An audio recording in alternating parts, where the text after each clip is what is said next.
morning. Good morning, Jennifer. I need to take a moment and share this everywhere because I'm still in Facebook jail. We can barely go live anywhere. Anywhere. I'm not in Facebook. How am I exonerated? How am I walking free in the Facebook world?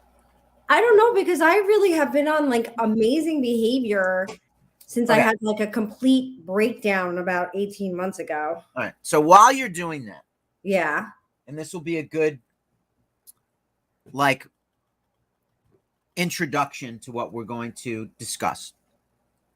Do you remember 2 or 3 years ago when I made a LinkedIn video? No, right. I made a LinkedIn video about how I bought a new car. I'm so successful. I bought a new car and I took everybody outside to see it. And it was a Matchbox. It was a little Matchbox. Yes, I do remember that. Right. Because somebody we know got on social media to show everybody their Lotus or something that they bought because they're such a successful real estate guy. And the late Johnny Carson was often asked how much he made, and he said he wouldn't. He was like, "I'm a Midwestern guy. It's not something you talk about," and he wouldn't talk about it. I'm bringing my NBC would not release his pay. They wouldn't release it. That was part of his deal. So we're all shared out. We're all good now. As far as I'm allowed, I'm not allowed to do it on pages. So we are capitalists. We are into free enterprise. We run businesses. We get that. We earn commissions. Yes. And we earn commissions by hopefully making our clients happy. And this past week, someone at another company, manager, posted a picture of one of their agents, holding up a commission check and saying, "Congratulations to, Joe Blow for their closing." And I just got a flashback to that broker with his Lotus or Maserati or whatever he was bragging about. And it is my contention that the practice of posting pictures of you with a commission check is so cringy. It is so awful that I would scream at an agent for doing that. I would threaten to release the agent from this brand for doing that. Now, you seem to take a different. Well, I think, okay, in this example, it seems it was this young lady's first closing. Mm-hmm.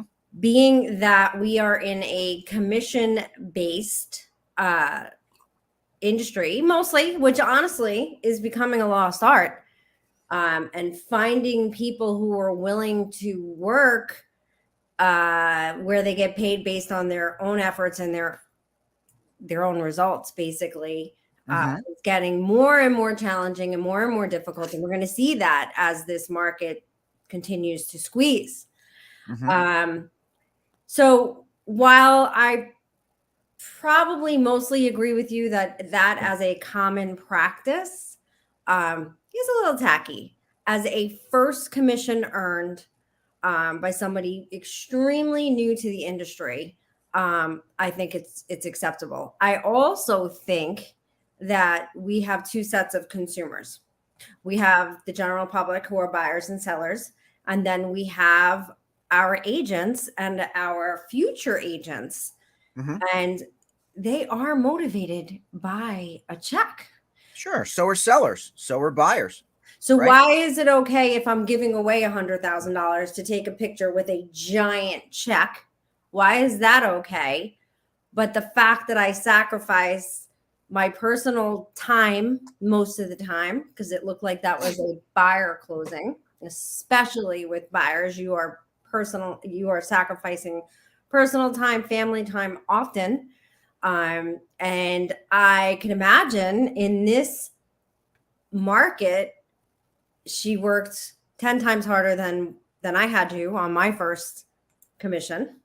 I think she has some bragging rights. Okay.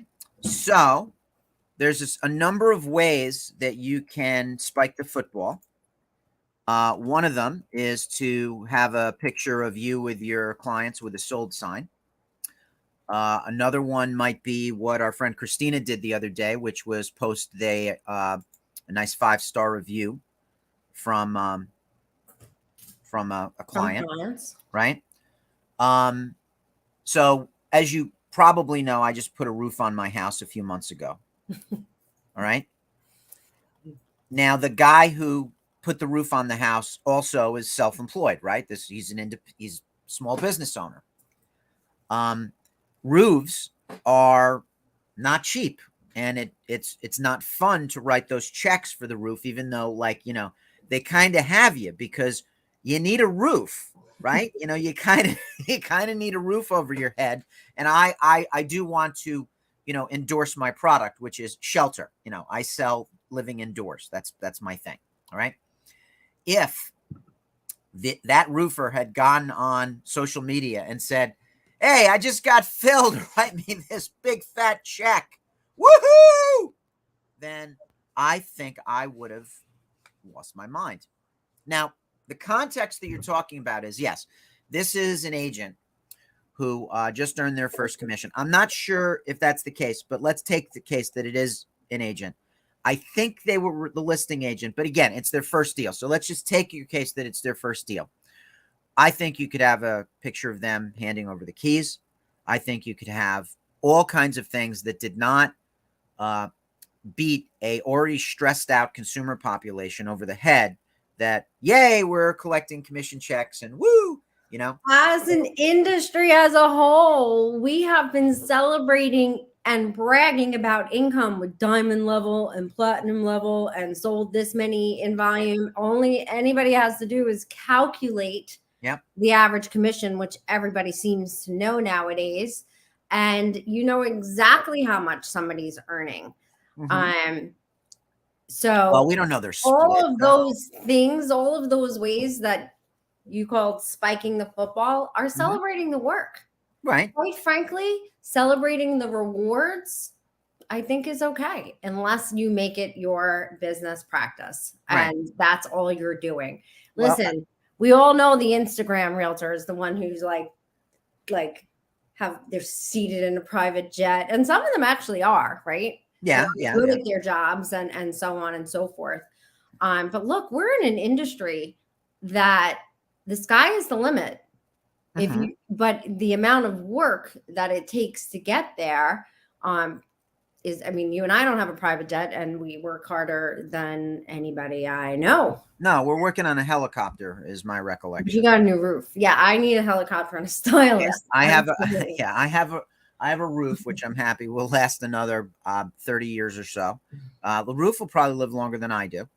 But people probably take my DR condo as bragging, but they don't know perhaps what I went through to get that DR condo and to pay it off, and what I had to sacrifice, and the fear and the getting out of my comfort zone that I had to do to make that happen.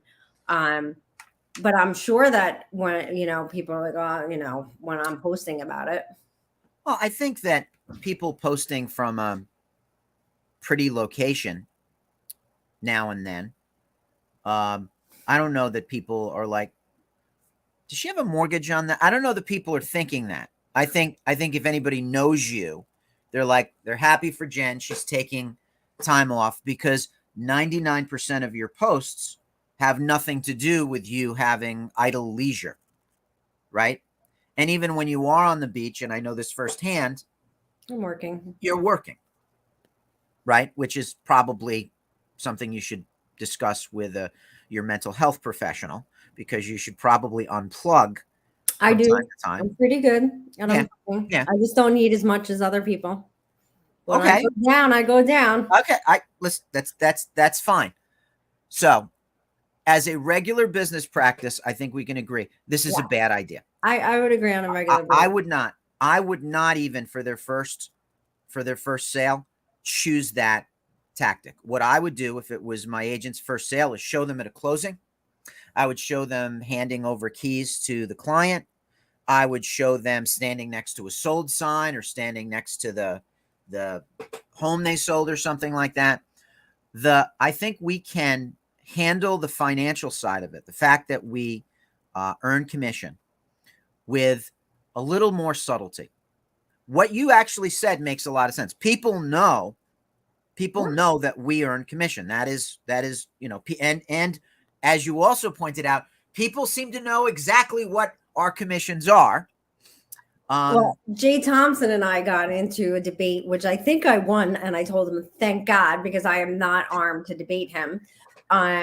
Where if you really factored in what it takes to get to the closing table, especially when you've been around a little bit longer, I argued that we make like $3 or $4 an hour. And of course he came back and was like, are you effing crazy? And blah, blah, blah, no matter how long it takes, but he's not factoring in all those relationships and the team you've put together and the ability to see around corners, solve problems, put out fires, build relationships with agents on the other side, choose the right company. I mean, literally everything that you do up to the closing table is time, energy, and effort that you did not get paid for if you are commission only. Yeah. So while I agree with you, because the messaging that we're putting out there is terrible. I mean, realtors who are in the marketing game, I told you, like, even just bragging about 30 offers and sold in 2 days, when you've got a whole bunch of sellers who would love to sell but are freaking petrified. It's just a bad message. Putting a message out there that we are, and the world literally thinks, oh, it's a hot market, you guys are making money hand over foot. Anybody who is succeeding in this market, which there is, I'm going to use the term unfair portion of people getting their unfair share of the pie. There's a small portion of people getting their unfair share of the pie. Even those people who are succeeding are on a really high level are working harder than ever for it. Yes, they are. It's not even fun. So you touched on something that we should wrap this up with, in my opinion, and that is this: making it about us is not the strategy to take. We should make it about them. We should make it about the happy client. Okay? My opinion, the happy client, when the public sees an agent posting about a closing, and the agent, for example, as Christina does, post, and others, right? We have a lot of agents, fortunately, who post a lot of great reviews. And they are making it about the outcome and the happiness level of the client.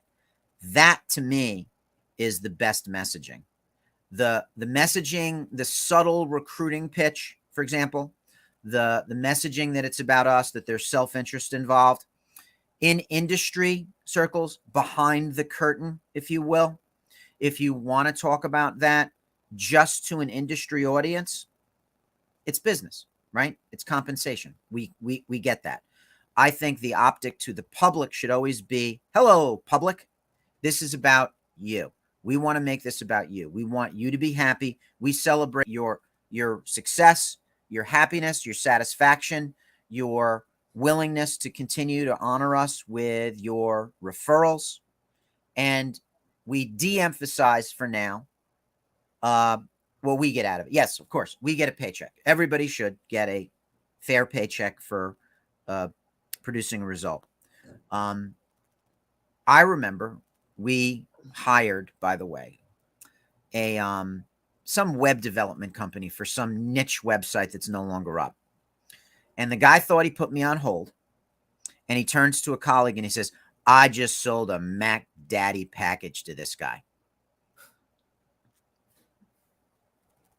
And I felt nauseous. I was like, really, dude? That's so he got back on. I'm like, so what's Mac Daddy? And he was speechless. He was flummoxed. He didn't realize that I had heard him cheer himself. And he said, well, that's several levels, and yours, we just jokingly call the Mac Daddy package. It's really all about you. You know, you've got the best, you know, I'm like, yeah, okay. And I knew he's in sales. I'm never going to have to deal with him again. We ended up not being terribly satisfied with them. This is years ago. This is probably 10 years ago. See, I'm still going to err on the side where, you know, we glorify ourselves by being busy, and it's a problem. And you're going to see three types of agents at the end of this year. You're going to see the one that just quit. Too much work, not enough inventory. I don't know what to do. Blah, blah, blah, blah, blah, blah. Yeah. Yep. Number two, they're going to make it through. They will scrappy by their fingernails. This comes from my coach, John Cheplax, and not original thoughts. They're going to literally make it to the end of the year, hanging on by a thread, bitching and moaning the whole entire time. The industry sucks. The buyers suck. The sellers suck. My broker sucks. Then you're going to have the agents who literally get it, know what they have to do to survive in this market. And yeah, they probably deserve some bragging rights. But the problem, what I was trying to say is we just glorify being busy. I mean, I know agents that like all they do is post about showings and closings and this and that. And I'm like all excited and I go look them up. I don't know how they're eating. Yeah. I don't know how they're surviving. And it's Yeah. a problem. It's a problem because like I said earlier, you only get paid for what you put into this business. And it's not about being busy. It's about getting results. And the time, energy, and effort it really takes to be able to get people consistently the kind of results. Quite frankly, oftentimes the commission check doesn't even cut it. Yeah. I mean, this is a difficult business. Yep. It's a difficult business. I always seem to choose the most difficult thing. I don't know why I do. I choose the most difficult thing thinking it'll be the easiest. Oh, is this why you chose me as a partner? Listen, I could give you a whole list of things. Like I'm 98 pounds as a high school freshman. And I'm like, well, you know, I'd like to do sports, but you know, I'm too short for basketball. I can't play football. So I go on.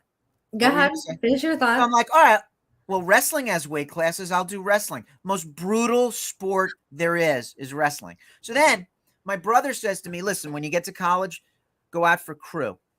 I am literally that guy. That is me.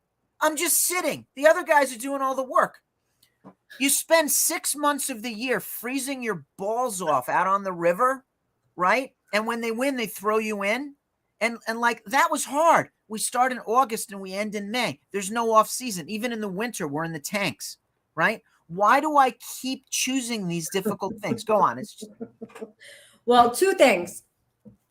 I hope I remember the other one. So one, you got to tell Mark about this Netflix movie, and I'll get the name of it, about a wrestler that not only doesn't have any legs, he's basically chest up only, and he won all kinds of titles. Was his name Darth Maul? I don't know. Oh. Is there a joke there? Yeah. Darth Maul was cut in half by Obi-Wan Kenobi in the first Star Wars movie. I don't get your nerdy jokes. And I forgot. That got it. I forgot. The second point, we were talking about commission checks. Yeah. Rowing. Yeah.